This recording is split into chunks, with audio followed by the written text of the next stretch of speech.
Bible in a Year, the Message Version, January 24th, or Day 24, Genesis chapter 48, verse 1 through chapter 49, verse 33. Some time after this conversation, Joseph was told, "Your father is ill." He took his two sons, Manasseh and Ephraim, and went to Jacob. When Jacob was told, "Your son Joseph has come," he roused himself and sat up in bed. Jacob said to Joseph, "The strong God appeared to me at Luz, in the land of Canaan, and blessed me. He said, 'I'm going to make you prosperous and numerous, turn you into a congregation of tribes, and I'll turn this land over to your children coming after you as a permanent inheritance. I'm adopting your two sons who were born to you here in Egypt before I joined you. They have equal status with Reuben and Simeon, but any children born after them are yours. They will come after your brothers in matters of inheritance. I want it this way because as I am returning from Padan, your mother Rachel, to my deep sorrow, died as we were on our way through Canaan, when we were only a short distance from Ephrath, now called Bethlehem." Just then, Jacob noticed Joseph's sons and said, "Who are these?" Joseph told his father, "They are my sons whom God gave to me in this place." "Bring them to me," he said, "so I can bless them." Israel's eyesight was poor from old age. He was nearly blind. So Joseph brought them up close. Old Israel kissed and embraced them, and then said to Joseph, "I never expected to see your face again, and now God has let me see your children as well." Joseph took them from Israel's knees and bowed respectfully, his face to the ground. Then Joseph took the two boys, Ephraim with his right hand, setting him to Israel's left, and Manasseh with his left hand, setting him to Israel's right, and stood them before him. But Israel crossed his arms and put his right hand on the head of Ephraim, who was the younger son, his left hand on Manasseh, the firstborn. Then he blessed them. "The God before whom walked my fathers Abraham and Isaac, the God who has been my shepherd all my life long to this very day, the angel who delivered me from every evil, bless the boys. May my name be echoed in their lives and the names of Abraham and Isaac my fathers, and may they grow, covering the earth with their children." When Joseph saw that his father had placed his right hand on Ephraim's head, he thought he had made a mistake. So he took hold of his father's hand to move it from Ephraim's head to Manasseh's, saying, "That's the wrong head, father. The other one is the firstborn. Place your right hand on his head." But his father wouldn't do it. He said, "I know, my son, but I know what I'm doing. He also will develop into a people, and he also will be great. But his younger brother will be even greater, and his descendants will enrich nations." Then he blessed them both. "Israel will use your names to give blessings. May God make you like Ephraim and Manasseh." In that way, he made it explicit. He put Ephraim ahead of Manasseh. Israel then said to Joseph, "I'm about to die. God be with you and give you safe passage back to the land of your fathers. As for me, I'm presenting you as the first among your brothers, the ridge of land I took from Amorites with my sword and bow." Jacob called his sons and said, "Gather around. I want to tell you what you can expect in the days to come. Come together. Listen, sons of Jacob. Listen to Israel, your father. Reuben, you're my firstborn, my strength, first proof of my manhood, at the top in honor and at the top in power. But like a bucket of water spilled, you'll be at the top no more. Because you climbed into your father's marriage bed, mounting that couch, and you defiled it. Simeon and Levi are two of a kind, ready to fight at the drop of a hat. I don't want anything to do with their vendettas. Want no part in their bitter feuds. They kill men in fits of temper, slash oxen on a whim, a curse on their uncontrolled anger, on their indiscriminate wrath. I'll throw them out with the trash. I'll shred and scatter them like confetti throughout Israel. You, Judah, your brothers will praise you. Your fingers on your enemy's throat while your brothers honor you. You're a lion's cub, Judah, home fresh from the kill, my son. Look at him, crouched like a lion, king of beasts. Who dare messes with him? The scepter shall not leave Judah.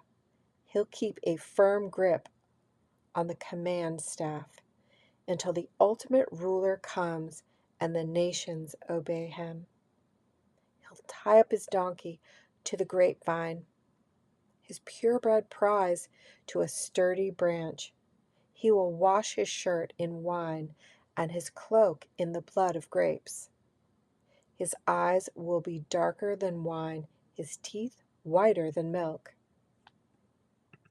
Zebulun settles down on the seashore.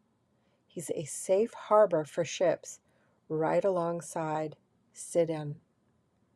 Issachar is one tough donkey crouching between the corals.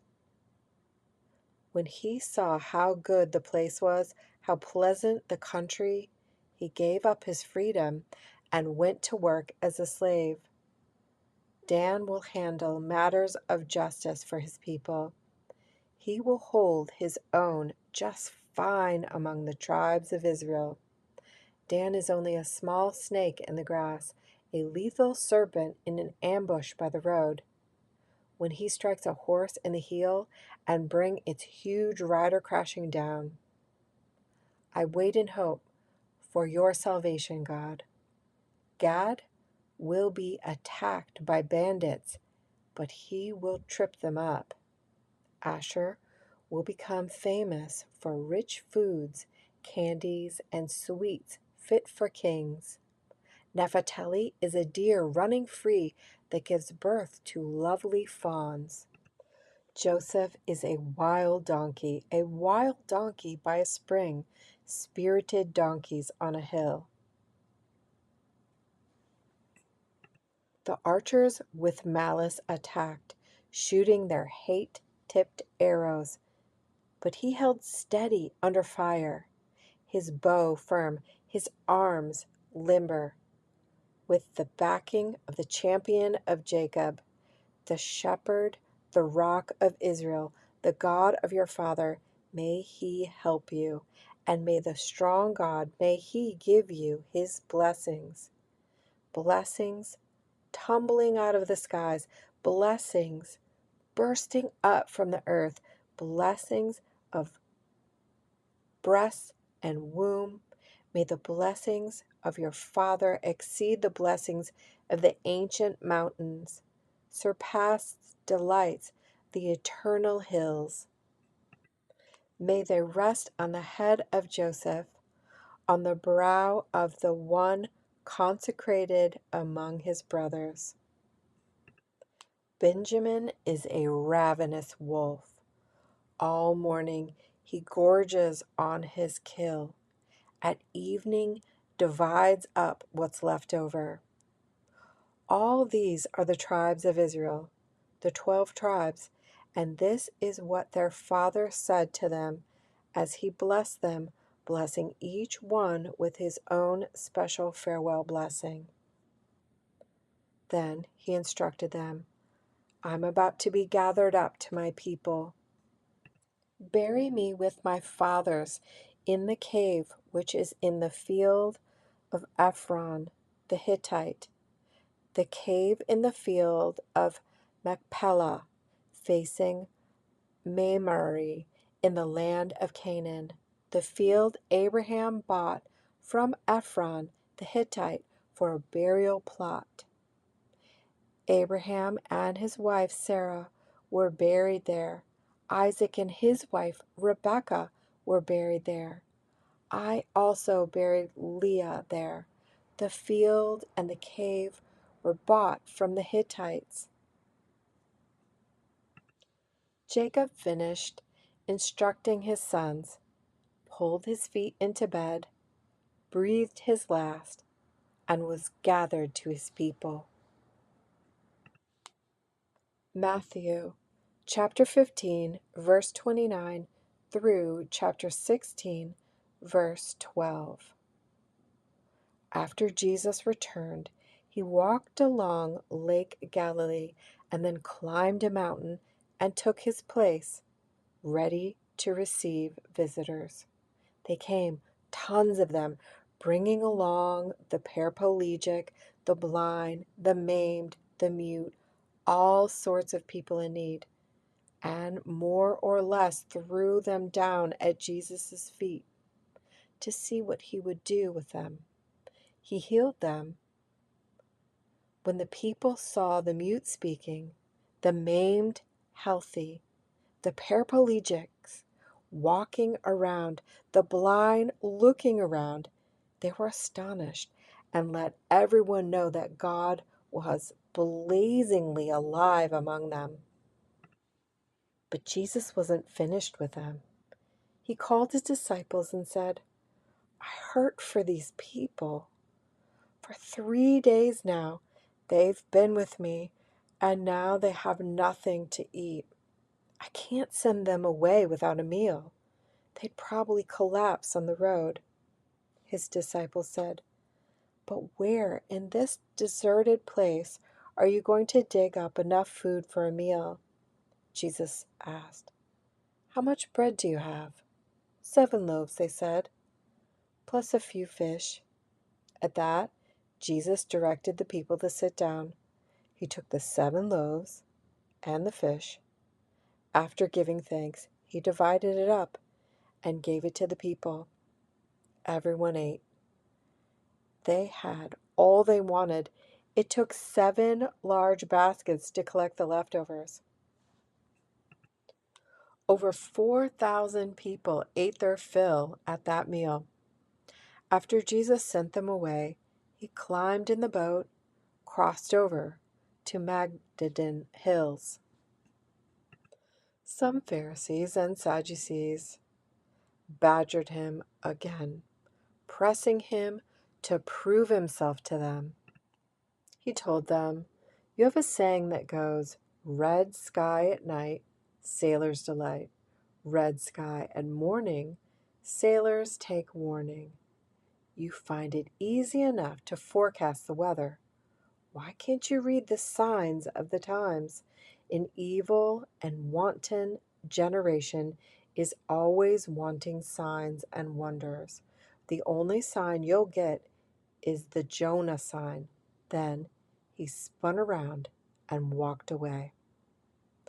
On their way to the other side of the lake, the disciples discovered they had forgotten to bring along bread.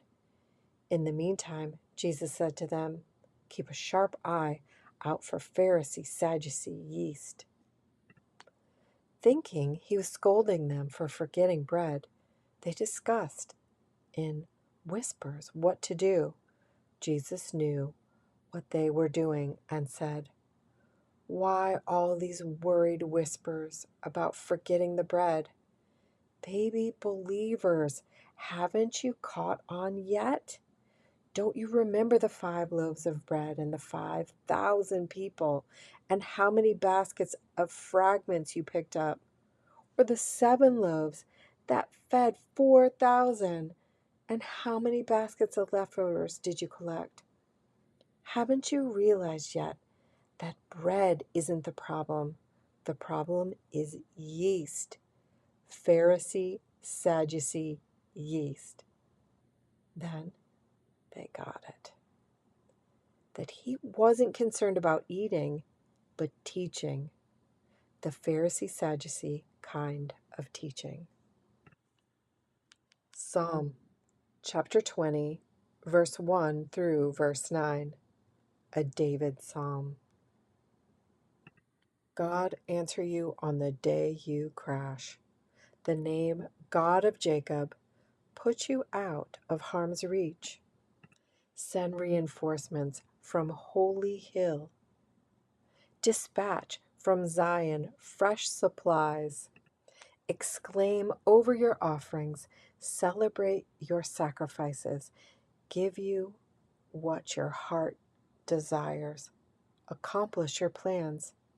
When you win, we plan to raise the roof and lead the parade with our banners.